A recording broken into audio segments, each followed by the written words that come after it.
He said it again that Thanksgiving, loud enough that the relatives at the far end of the table pretended not to hear. I kept chewing. That's when he slid the DNA kit across the table, the plastic scraping against the wood like a dare. "Come on," he smirked, lifting his glass.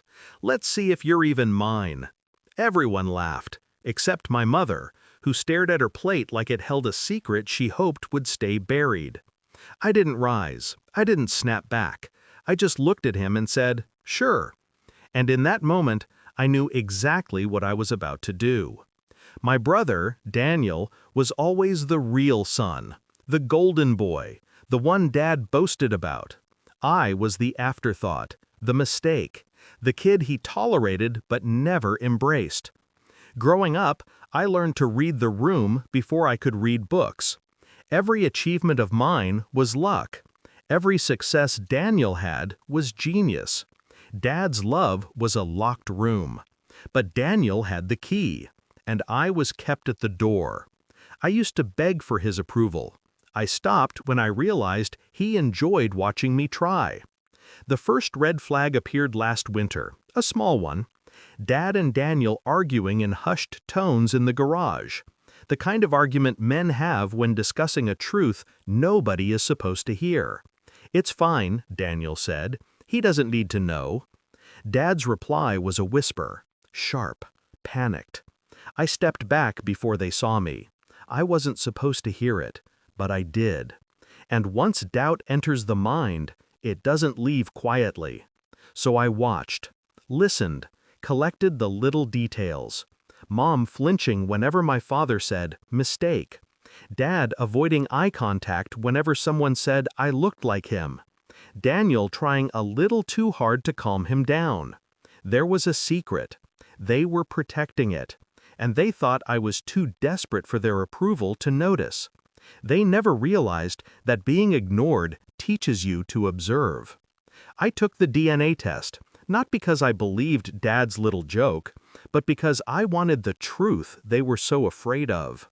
While they mocked me for playing along, I mapped out every possible outcome. If I wasn't his son, I'd expose the hypocrisy. If I was, I'd expose the lie. Either way, I'd win. Weeks passed. Dad went back to ignoring me. Daniel went back to being crowned prince. But I stayed patient. Revenge isn't emotional. It's architectural. When the email arrived, I didn't open it immediately. I sat with it, let the tension marinate. Then I opened it, and the world shifted. Not the way I expected, not the way they expected. The test said 99.97% paternal match. I was the only one, the only child my father had ever biologically produced. Daniel, 0%. The golden boy wasn't his. But I, the mistake, was. The irony was surgical. I reread the results 3 times before the calm washed over me. Then I compiled the data, attached the PDF, and drafted one simple line. "Here are the results you wanted," and clicked send to entire family group. Dinner was already tense. Mom kept glancing at her phone like she was listening for a bomb. Dad carved the turkey, overconfident, oblivious. Then the notification started. Ping, ping, ping. My uncle put his fork down. My aunt gasped. Mom read the email. Her face drained. Her hand shook. Then she fainted, right there beside the mashed potatoes. Dad's phone chimed next. He read the subject line. DNA results. His fingers froze. His jaw slackened. The knife clattered onto the table. "That's," he stuttered, but the room was already watching him crumble.